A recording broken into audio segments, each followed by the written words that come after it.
Hello everyone, welcome to my YouTube channel. आप सभी का स्वागत है हमारे आज के इस वीडियो में। फ्रेंड्स, अगर आप लोग मेरी वीडियोस देखते हैं या आप मेरे रेगुलर सब्सक्राइबर हैं तो आप लोगों को पता होगा एग्जाम स्ट्रेटेजी से जुड़े हुए बहुत सारे वीडियोस मैंने बताए हैं जो काफ़ी सारे स्टूडेंट को हेल्प कर रहे हैं।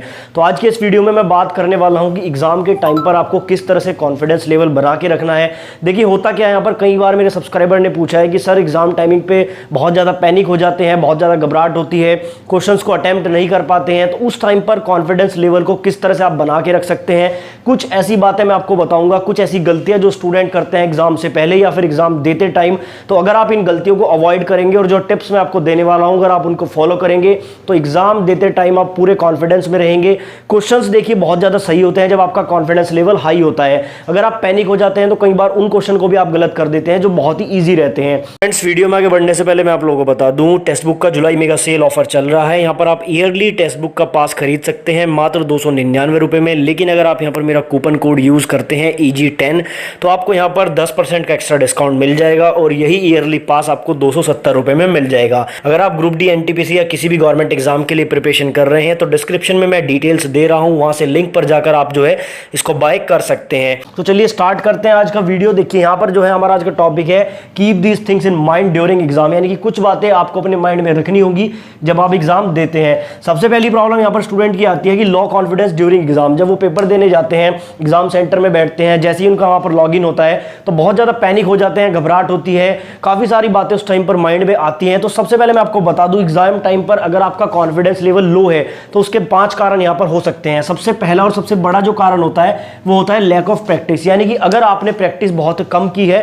तो आपका कॉन्फिडेंस लेवल एग्जाम टाइमिंग में बहुत ही ज्यादा लो हो जाता है। देखिए, जब आप किसी भी युद्ध को लड़ने जाते हैं, अगर आपको युद्ध की पूरी रणनीति पता होती है, आपको सारी चीजों का पता होता है, पूरी प्लानिंग के साथ आप जाते हैं तो वहां पर आपका कॉन्फिडेंस ऑब्वियसली हाई रहता है। तो एग्जाम का भी कुछ ऐसा ही होता है। अगर आप प्रैक्टिस करते हैं, यानी कि एग्जाम में जाने से पहले आप ज्यादा से ज्यादा प्रैक्टिस करते हैं, चीजों को आप लोग अंडरस्टैंड करते हैं और पूरी तैयारी के साथ आप जाते हैं तो कॉन्फिडेंस आपका ऑटोमेटिकली हाई रहता है। तो सबसे पहले तो पॉइंट यही है कि अगर आपने प्रैक्टिस नहीं करी है तो आपका कॉन्फिडेंस लो हो जाएगा। दूसरा यहां पर जो मेन रीजन रहता है, देखिए स्टूडेंट तैयारी कर लेता है और सेल्फ प्रैक्टिस भी बहुत सारी कर लेता है लेकिन मॉक टेस्ट नहीं लगाता है। मॉक टेस्ट कहीं या प्रैक्टिस सेट कहीं। देखिए, एग्जाम से पहले मॉक टेस्ट और प्रैक्टिस सेट लगाने की बात जो है बार बार इसीलिए बोली जाती है, मेरे द्वारा भी और सभी के द्वारा भी, क्योंकि देखिए जो भी इन चीजों से गुजरा हुआ है उसको ये बात पता है कि मॉक टेस्ट का रोल क्या होता है। देखिए, मॉक टेस्ट जब आप लगाते हैं तो ऑनलाइन मॉक टेस्ट लगाते टाइम एक तो यहां पर क्या होता है, आपको एग्जाम वाली फीलिंग आ जाती है। साथ ही यहां पर मॉक टेस्ट लगाने के मैंने आपको तरीके कई बार बताए हैं।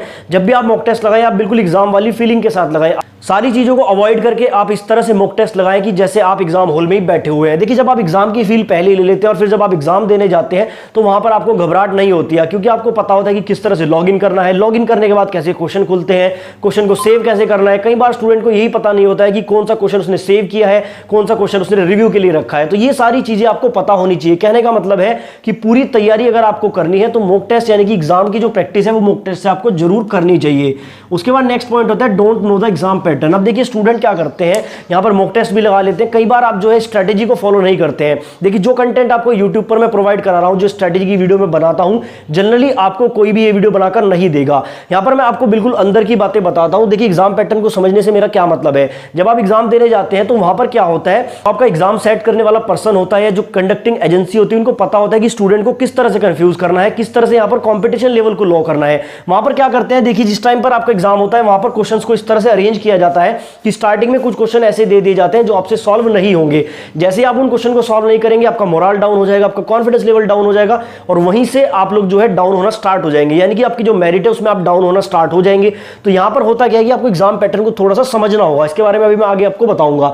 चौथा यहां पर कारण होता है डीमोटिवेटर्स। देखिए, जो आपके डीमोटिवेटर्स होते हैं ये आपके आसपास भी आपको देखने को मिलेंगे, अपनी कोचिंग इंस्टीट्यूट में मिलेंगे और जिस टाइम पर आप एग्जाम सेंटर पर जाते हैं तो ये वहां पर बहुत ज्यादा मात्रा में मिलेंगे। आप लोगों ने देखा होगा एग्जाम सेंटर पर क्या होता है, कुछ लड़के बुक्स अपने नोट्स लेकर वहां पूरा रट्टा लगाने में लगे रहते हैं। उनको देखकर क्या होता है, आप भी डिस्ट्रैक्ट हो जाते हैं। कई बार क्या होता है, जिस टॉपिक के बारे में वो बात कर रहे हैं और आप उनके आसपास अगर खड़े हैं, आप सुन लेते हैं कि ये टॉपिक तो मैंने पढ़ा ही नहीं है, तो वहीं से आपका कॉन्फिडेंस डाउन होना स्टार्ट हो जाएगा। तो इनको मैं डीमोटिवेटर्स बोलता हूं, क्योंकि देखिए मान लीजिए अगर आप 2 साल 3 साल से तैयारी कर रहे हैं और उसके बाद आपका सिलेक्शन नहीं हो रहा है तो एग्जाम टाइम वाले दिन पढ़कर भी आपका सिलेक्शन नहीं होगा। उस 2 घंटे 4 घंटे में आप कुछ भी नहीं उखाड़ सकते। लेकिन वहां पर क्या होता है, ऐसे स्टूडेंट वहां पर नोट्स लेकर घूमते रहेंगे, बुक्स लेकर घूमते रहेंगे, ऐसा शो करने की कोशिश करते हैं कि वो बहुत पढ़ने वाले हैं। और मैं आपको गारंटी के साथ बता दूं, जो स्टूडेंट यहां पर एग्जाम सेंटर पर बुक लेकर घूमता है उसका सिलेक्शन कभी भी नहीं नहीं होता है, क्योंकि वो पढ़ने वाले स्टूडेंट होते ही नहीं है। तो आपको उन्हें देखकर डिमोटिवेट नहीं है, उनसे दूर रहना है। अगर आपको एग्जाम सेंटर पे कोई भी ऐसा बंदा मिले जो बुक्स वगैरह लेकर घूम रहा है तो उससे बिल्कुल दूर हो जाइए, क्योंकि देखिए अगर आप इतने सालों में कुछ नहीं कर पाए हैं तो 2-4 घंटे में आप कुछ भी नहीं उखाड़ सकते। तो आपको ये बातें समझनी होंगी। तो डिमोटिवेटर से आपको दूर रहना है। अगर आपके घर के आसपास, आपकी कोचिंग में, एग्जाम सेंटर पर आपको कोई ऐसा बंदा दिखे जो आपको इंपॉर्टेंट टॉपिक्स बता रहा है कि देखिए इस टॉपिक से इतने क्वेश्चन आते हैं, तो बिल्कुल उससे दूर हो जाइए, क्योंकि उसे कुछ भी नहीं पता है। और लास्ट यहाँ पर जो पॉइंट होता है लो कॉन्फिडेंस का, वो होता है सेल्फ बिलीवर। देखिए अगर आप लोगों को खुद पर यकीन नहीं है, खुद पर विश्वास नहीं है, तो आप कुछ भी लाइफ में नहीं कर सकते हैं। जितना आपने पढ़ लिया है उसको अच्छे से अगर आपने प्रैक्टिस किया है, तो जिस टाइम पर आप एग्जाम देने जाते हैं तो आपको अपने माइंड में सिर्फ एक ही बात रखनी है कि जो मैंने पढ़ा है वो सफिशिएंट है, यहीं से मेरा सिलेक्शन होगा। पॉजिटिविटी के साथ आपको एग्जाम सेंटर में एंटर करना है। अगर आप पॉजिटिविटी के साथ जाएंगे, कॉन्फिडेंस के साथ जाएंगे, तो आपको कोई भी दिक्कत नहीं आएगी। अब देखिए यहाँ पर आपको कुछ टिप्स मैं देने वाला हूं। सबसे पहला जो मेरा टिप है, एग्जाम से पहले, यानी कि एग्जाम से एक दिन पहले, जैसे मान लीजिए कल आपका एग्जाम है या परसों आपका एग्जाम है, तो 1-2 दिन पहले आपको अपने सारे नोट्स, सारी बुक्स, सब कुछ बंद करके रख देना है। बिल्कुल बुक से आपको दूर हो जाना है, ठीक है। इससे होता क्या है कि देखिए जितना आपने पढ़ा है वो आपके माइंड में थोड़ा सा सेफ रहेगा। अगर आप वहां पर जो है बुक्स की तरफ जाएंगे, एग्जाम टाइम पर स्टूडेंट के मन में थोड़ी सी घबराहट जरूर होती है, बिल्कुल ये ह्यूमन नेचर है, ऐसा होता ही है। लेकिन इसका तरीका ये है कि बुक से दूर हो जाइए। जितना आपने पढ़ना था आपने पढ़ लिया, जितनी तैयारी आप कर सकते थे आपने कर ली, अब आपको जो है कुछ भी नहीं करना है। तो सबसे पहली टिप तो मेरी आप लोगों के लिए यही है। दूसरा देखिए एग्जाम पैटर्न को समझना होता है। एग्जाम पैटर्न को समझने से क्या मतलब होता है, कोई भी कॉम्पिटिटिव एग्जाम अगर आप देते हैं तो उसमें 3 कैटेगरी के क्वेश्चन आते हैं। देखिए 50% क्वेश्चन ऐसे होते हैं जो बिल्कुल ईजी होते हैं। इन 50% क्वेश्चन से आपका सिलेक्शन नहीं होता है, क्योंकि ये 50 क्वेश्चन हर कोई अटेम्प्ट कर लेता है। उसके बाद लगभग 30% क्वेश्चन ऐसे होते हैं जो मॉडरेट लेवल के रखे जाते हैं। देखिए ये जो मॉडरेट लेवल के क्वेश्चन होते हैं ये वो स्टूडेंट कर लेता है जो थोड़ा बहुत पढ़ने वाला है। जो बिल्कुल पढ़ने वाला नहीं है वो यहां पर उसको छोड़ देगा, वो आपके कंपटीशन में यहीं से बाहर हो जाएगा। और 20% क्वेश्चन ऐसे होते हैं जो यहां पर सिलेक्शन दिलाते हैं। अब देखिए जो बहुत ही पढ़ने वाला स्टूडेंट है वो इन 20 में से कोई 10 अटेम्प्ट करेगा, कोई 12 अटेम्प्ट करेगा, और यही डिसाइड करता है कि आपका सिलेक्शन होगा या नहीं होगा। तो इस तरह से अगर आप एग्जाम पैटर्न को समझेंगे, अब देखिए होता क्या है कि जब आप क्वेश्चंस को अटेम्प्ट करते हैं तो आपको पता है कि 50 क्वेश्चन वहां बिल्कुल ईजी है, यानी कि ये 50 क्वेश्चन में भी अगर आप छोड़कर आ रहे हैं तो बहुत ही गलत बात है, यानी कि आपकी जो तैयारी है वो बहुत ही वीक है। तो ये 50 क्वेश्चन तो आपको सारी अटेम्प्ट करने हैं। जो मॉडरेट वाले क्वेश्चन है इसमें भी ट्राई करिए, 25 से 28 क्वेश्चन तो आप बिल्कुल अटेम्प्ट करें। और ये जो 20 आपके सिलेक्शन दिलाने वाले जो क्वेश्चन होते हैं, इनमें यहां पर सिलेक्शन आपका डिपेंड करता है। आप इनमें 10 अटेम्प्ट करते हैं, 12 अटेम्प्ट करते हैं, यहीं से आपकी कट ऑफ बन जाती है। तो एग्जाम पैटर्न को थोड़ा सा आपको समझकर चलना है। साथ ही मैं आपको बता दूं, देखिए try to attempt paper 3 times, यानी कि जब आप एग्जाम देने जाते हैं, जैसा कि मैंने आपको बताया कि एग्जाम में होता क्या है, यहां पर एग्जामिनर क्या करता है, स्टार्टिंग के कुछ क्वेश्चन और लास्ट के कुछ क्वेश्चन ऐसे रख देता है जहां पर आपका आंसर जल्दी से नहीं निकलता है। जैसे ही आप लोग पेपर को स्टार्ट करेंगे, आपने पहला क्वेश्चन देखा, आपसे नहीं हुआ, दूसरा देखा नहीं हुआ, तीसरा देखा नहीं हुआ, तो वहीं से आप जो है डिमोटिवेट हो जाएंगे, आपका कॉन्फिडेंस लो हो जाएगा, आपको लगेगा कि मुझे पेपर में कुछ नहीं आता है। लेकिन मैं आपको गारंटी के साथ बता दूं, स्टार्टिंग के और लास्ट के कुछ क्वेश्चन बहुत ही टिपिकल रखे जाते हैं ताकि वहां से कंपटीशन से स्टूडेंट को बाहर किया जा सके। तो स्टार्टिंग में अगर आपसे क्वेश्चन नहीं हो रहे हैं तो आपको बिल्कुल ईगो पर नहीं लेना है, उनको स्किप कर देना है और आगे बढ़ना है। आपको पहले इन 50 क्वेश्चंस की तरफ जाना है जो यहां पर आसान वाले हैं, और वो कहीं ना कहीं बीच में आपको देखने को मिलेंगे।